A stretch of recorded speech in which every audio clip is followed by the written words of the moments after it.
Ferrari at breakfast on LBC. Call 0345 6060 973. 10 minutes before 8 is the time. Come to some more of your calls. Going to be joined by the Foreign Secretary in just a second, so rather than start with you, let's feature some of the emails that are coming in. This comes from AO, who says simply, "Heaven helps those who help themselves. I stand by Joe Biden's decision." Meanwhile, Margot is not that impressed. He's merely a puppet that does as he's told. Joe Biden must resign. What's interesting is when you consider that he had enjoyed, until now, a fairly successful tenure as president, albeit it's very early on in his presidency, but it could now be defined by his actions, or some would argue by his inactions.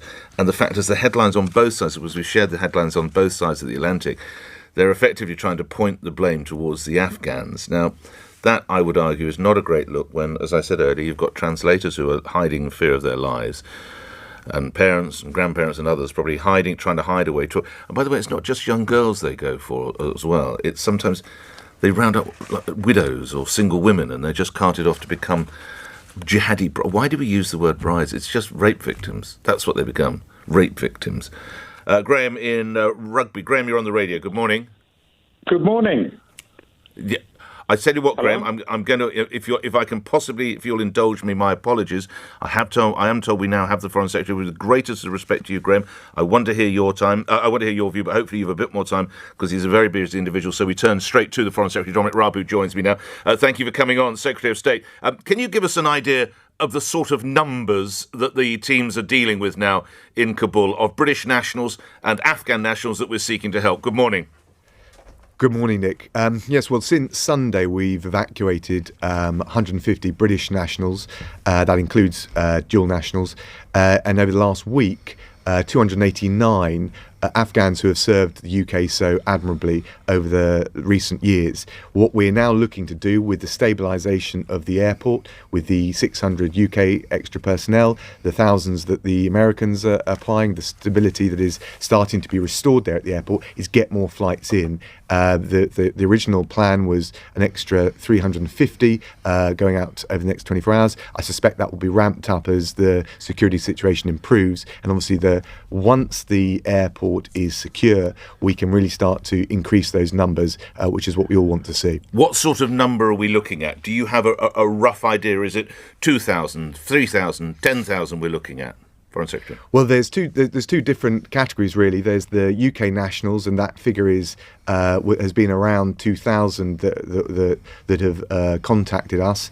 And then there is the Afghans who have served the UK. The challenge of giving you a total figure is that the figures shift around all the time. And as we've seen, there's a big rush for the door from ordinary Afghans. So that's why we need to have checks in place as well as security at the airfield. But one thing is clear is that as we get that stability at the airfield, we can ramp up the capacity to get people out. I mean, there is a figure of some 4,000 Afghans who are seeking to gain access to the United Kingdom.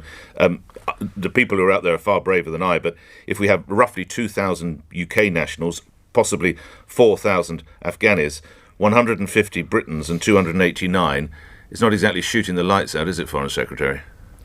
Well, actually, if you look at, for example, under the ARAP scheme, which is to serve, to help out those, to secure the safe passage into the UK of those who have served the United Kingdom, we've already secured the evacuation of 3,300. I don't think any country has done better. But look, Nick, as you rightly described, the situation on the ground has been very challenging. It's fragile, so we'll do the best we can, but you've got to stabilise the situation, then you can ramp up the numbers. Is it true, as is being reported, that some of the first people out were actually embassy staff? Well, we have constantly shifted our teams, but ultimately we have a duty of care to make sure our people on the ground are safe as well. But what I would point to, Nick, is the, frankly, heroism of Laurie Bristow, our ambassador, who has stayed in the most difficult, demanding of conditions to lead the effort. And what we want to make sure is not just the safety of our teams, but we've got the right people there to deal with the processing of those different types of claim. One is nationality, the other one is have you serve the UK, and the checks that need to go in to make sure that the right eligible people are coming in, and those that might potentially at least pose a threat to the UK are not. It's an act of extraordinary bravery by Mr. Bristow and his staff. But just to clarify, it is reported that your colleague Ben Wallace is rather frustrated that 18-year-old squaddies are having to process visa applications of incredible complexity because embassy staff left on the first plane out. Is he correct? Well, I don't recognise that description from all the conversations I've had with Ben, but it's right to say that the military need to secure the airfield, both the UK. But are they doing the the US. checks? Obviously, it's those brave men and women, but they're not the ones who are processing the applications as well, are they, Foreign Secretary? Well, the processing takes place partly in Kabul, but also through the emergency response centre that we have based in King Charles Street, and it is always, Nick, a team effort. The MOD have done a Herculean job, the Home Office, the border staff are doing a great job, but frankly I take my hat off to the extraordinary bravery of the Foreign Office team that through the most gruelling and demanding conditions, and they've been there a long time, have served their country, and indeed the Afghans who have served us. The US President Joe Biden stood by the decision. He says it was still the right decision in his address last night. Is he right, Mr. Raab? Look, we've had this debate. We went in together as NATO. We said that we'd adjust together and we'd come out together. I think we understand the reasons that the US and indeed the previous administration took their decisions. I think the UK had been clear that we would like a conditions-based, not just a time-based approach to withdrawal. But we're in the situation we are, and what we've got to do is make the best of it. We have had, and I do not believe that the blood, sweat and tears spent in Afghanistan was for nothing. I think that those British troops who served managed to make sure that we didn't have a terrorist attack on the UK from Afghanistan in 20 years. We've seen I think it's 10 million more children who'd never seen a school book get into school. 8 million landmines swept with the UK and our partners. What we've now got to focus on is the situation at hand, which is stabilising the situation, exerting every influence we can directly and through our partners on the Taliban to try and make sure that what comes next is far more moderated than what we've seen in the past from the Taliban. I understand that it was hoped you had at least until the end of the month to bring about evacuation for both the UK and the US. Of course, we now know it was only a matter of hours. What went wrong, Mr. Raab? Well, the situation in Afghanistan deteriorated far more quickly. But where was the intel? Why didn't the UK see that coming? Well, no one saw it coming, and I've spoken not just to my US opposite number, but partners in the region, the Qataris, the Pakistani foreign minister. No one saw this coming. But what did you expect if you pull out of a country as hostile as Afghanistan, where the Taliban had been making such sweeping advances since the middle of May? What did you expect to happen?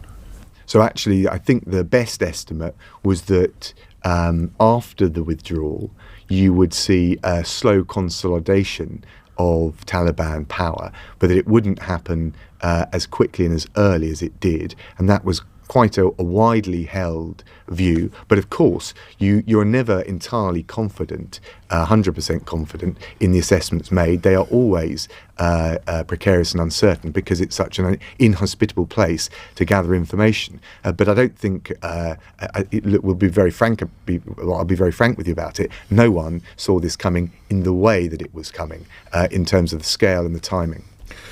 And it's partly, of course, also. I mean, I think people are surprised at how we'd worked so hard to build up the Afghan institutions.